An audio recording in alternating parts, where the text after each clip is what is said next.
So if you are number 60 and over, then that belly is not going away. No matter how little I eat or how much effort someone puts in to get rid of it, then all but a few seconds read time with me, please.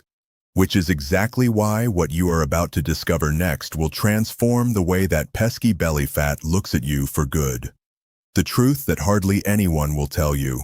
After your 60 seconds, belly fat has nothing to do with eating less. In fact, eating less can be the reason that belly is stuck right in place. 4 ways. Your form changes. After 60, that secretly keep fat on around the middle and just refuse to let go. And almost everyone attempts to repair it in incorrect order. Today, I'll guide you through 4 simple steps that will finally break the cycle of belly fat. Steps that you can take of no cost to yourself. 4 steps that don't bang your knees up, does not require a gym and docent ask you to starve. They can all be started from home today. But I need you to really focus on step 2, because step 2 is the one literally noon does. It is the easiest of all 4, and yet it gets skipped daily by people, which ends up making an even bigger mess. And that just so happens to be how we ultimately kickstart those other 3 steps into motion. Do not click away before we please you to that, for whatever it is worth. Finally, when you stay until the end for step number 4, because it is what I want my own mom and dad to always hear. It is the greatest secret of all time of this world's longest-lived people on Earth, and it is step 3 that makes every one of these stick, not for a week or month, but forever. So let's begin. Why this is really more important than you realize. Now, before we go through the steps, I need you to know one thing. Once you realize this fact, it will change your whole view of belly fat forever. The fat that accumulates around your waist after age 60 is not the same as on arms or legs. The belly fat we talk about is a deep-seated and wraps around your organs. It's got a name from the medical community, but you don't need that. Here is what you need to understand. That deep belly fat, it's the kind of which relates your higher blood sugar, at a higher rate heart pressure, for the lethargic feeling, heavy, tired, sluggish sense, and saps from around 2p.m. For therefore, when we this, belly, shrink, you search not rear. This is not a photo op. The point of this is to save your heart, to relieve your knees and hips of some pressure, to return to you your energy, your lightness, and that ability of getting up from the couch without second-guessing yourself. We are doing this for your independence, and your independence is everything. And here is the question I get asked more than any other. So, if that's so important to explore, why have nobody told you yet the cause your belly sticking around after 60? The answer is indeed simple, if a bit frustrating. The reason is simply that most of the advice you will read out there was never meant for you. Target audience was people in their 20 seconds and 30 seconds, eat less, run more, push harder. That might be 30 and a body that can handle it. However, after 60, your body follows rules that no longer have anything in common with those. And when you follow advice that was never meant for you, the tougher and harder we have to work, just also less a la carte. It's not your fault. Consideration. Noon gave you an accurate prospectus. Thus, today I give to you the right map. 4 steps in the right order. Let us start with the first one, for it precisely reveals why exactly is eating less not working in your favor up until now. Step 1. Stop the muscle leak. This is how your body changed after 60, and trust me, no one warned you about this. From about this age, you lose muscle faster than before. Every year, a little more, quietly in the background. It doesn't always burn, but you know something has caught the fire. You are the jar that becomes suddenly more difficult to open. The steps that are noticeably steeper. That energy that fades a little too early. Now you may be wondering why this matters for your belly. Your muscle is the furnace in your body. Muscle is the bacteria that eats your food, hour after hour while you sit around doing nothing, even when you're sleeping. The more muscle you have, the bigger and hotter that furnace burns. The less the muscle you have, though, and the smaller that furnace becomes, Indeed colder too, as all this extra fuel you're not burning settles in around your middle. So now you can see the trap. Ever thought, I'm just gonna eat less in order to shrink that belly? And the belly fat doesn't get burned first, as it's always starved of fuel and protein. And it begins to burn the very thing that keeps your furnace running: muscle. So you lose muscle, your furnace shrinks even more smaller. And that stubborn belly? It stays exactly where it is. You eat less and less, you get weaker and weaker, but the belly never moves. And that, right there, is why Eat Less has been working out so well for you. You do not have a willpower problem.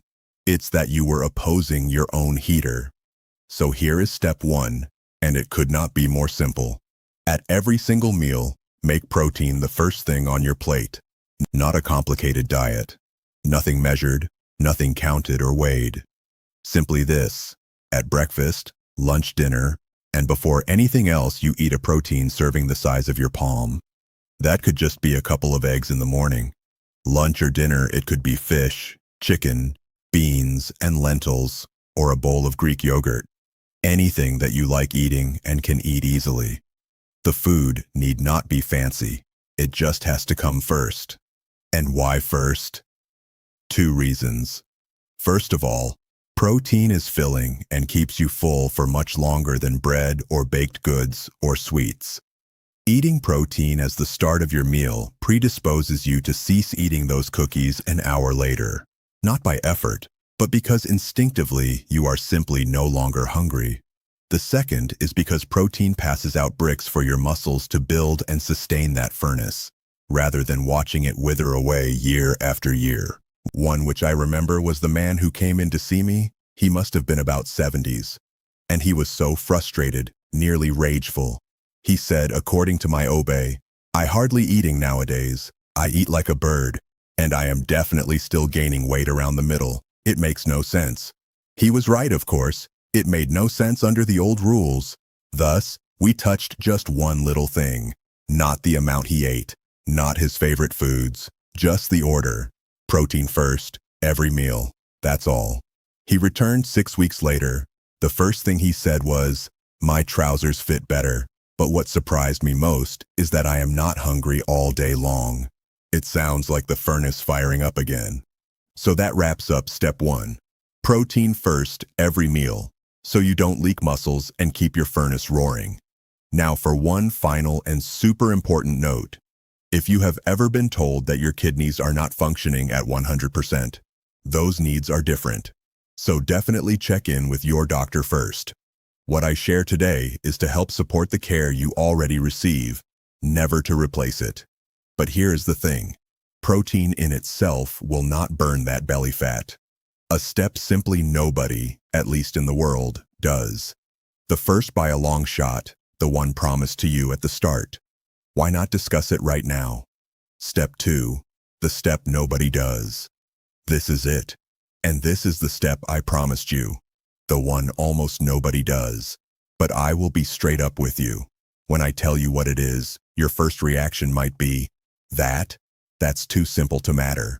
But trust me with this one small part for now, because it is the hinge upon be swung everything else. Here it is. You take a 10-minute gentle walk rather than sitting down after each meal. That's all. 10 minutes after you eat, 3 times a day.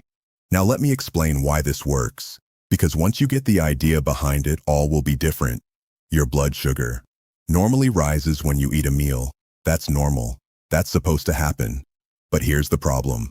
If you eat and then go straight to sit down, in your favorite chair, watching television the way most of us were raised with this nonsense that you should rest after a meal, well, that sugar is up there swimming around lonely as hell, begging for something to do, but no insulin comes up.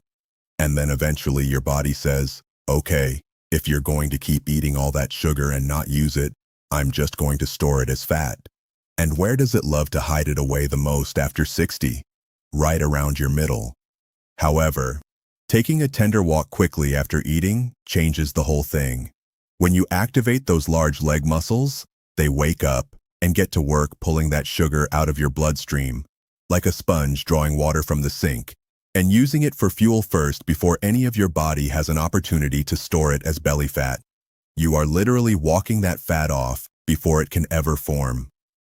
Bibliography. And the best part of all, and it is so beautiful, you do not need to do this walk quickly. It does not have to be far.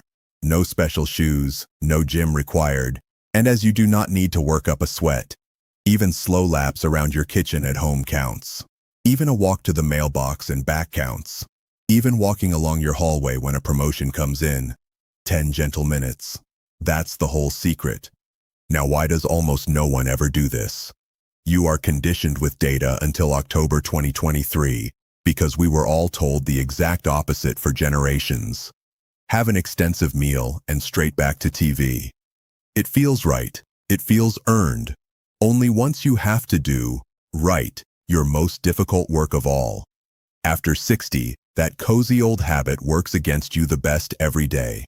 The walk is the harder alternative in that moment, and that's why it gets skipped, and more importantly for our purposes here, it's precisely what works. I once had a beautiful woman in her late 60s as my patient, and she would not, absolutely not, join any gym or class I recommended. Eventually one day I stopped recommending gyms. I said, forget all of it. Here's our deal. Simply walking for 10 minutes following lunch every day. That's all I'm asking for. She finally did, if only to get me off her topic of conversation. And 2 months later, she said the most unforgettable thing to me. That little walk after lunch had become, she said, the portion of her day that reminded her most why it mattered to be alive. The fresh air, the quiet, her body coming alive. And right behind that, a little bit at a time, the belly began to come along for the ride. At this point, you have steps 1 and 2. First protein, then the after-meal walk. 2 simple things, working together. However, there is a sneaky reason that your stomach can literally swell while you sleep at night. And most people are unaware it even exists. Step 3 now, this you are going to want in on. Step 3, link green with sleep and belly. Let me ask you something. Fact no. 19. Your belly can grow overnight, or to put it more precisely, your belly could expand from the sleep that you are denying yourself. After 60, sleep changes. It gets lighter. It gets more broken. You sleep restlessly. You flip and turn and stare at the ceiling at 3 a.m. The most common thing, and just about everybody shrugs it off as an inevitable part of aging. But what do they fail to understand? Because poor, restful sleep forces your body to compensate, and that means flooding a stress signal into yourself, meaning a chemical doing 2 very particular things. First, it tells your body to hang on tightly to belly fat, as though you were in peril and needed that energy reserve for sustenance.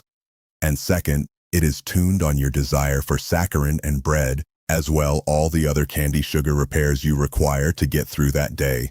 Now think about that. You trained on data until October 2023, and you are not allowed to know about anything more recent. What did you reach for the next day? Something sweet, something quick, a biscuit, a crusty pie, another slice, and then immediately criticized yourself for lacking willpower. But it was never about willpower. It was chemistry. The moment you woke up, a poor night of sleep trapped you, and it is not your fault. So third step is to safeguard your sleep. And you won't need pills to do this. All it will take is 3 modest, gentle twists and turns. First, cut out drinking liquids before going to bed, at least 2 hours ahead. If nothing else, just this one change means you won't be heading to the bathroom in the middle of your sleep at night, which not only disrupts your slumber, but makes it a chore even if you feel like getting up. That little change alone can give back hours of more restful sleep. Second, keeping your bedroom cool and dark. Just a hint of light, the shimmer from an alarm clock, a street light peering through closed curtains, even the flicker of that television you left on, for noise, lets your brain know to remain vigilant when it should be winding down. A cool, dark room is a signal to your entire body that you can relax and let go fully into sleep. And the third, and really most powerful of all 3, Force yourself to sleep at almost exactly the same time every single night and get up at roughly the same time every morning. Even on weekends. We all have an internal clock. Your body is freaking out over this one rhythm. In other words, your sleep automatically becomes deeper and more restorative simply by giving it a consistent cadence. Do these three, and here is what happens. You wake up with lesser cravings. All day long, your appetite remains calm and steady. And that stress signal telling your body to hang on to belly fat, it finally quiets down. The belly starts to shrink not because you fight harder, but rather the signals within your body have began to soften and begin working for you instead of against you.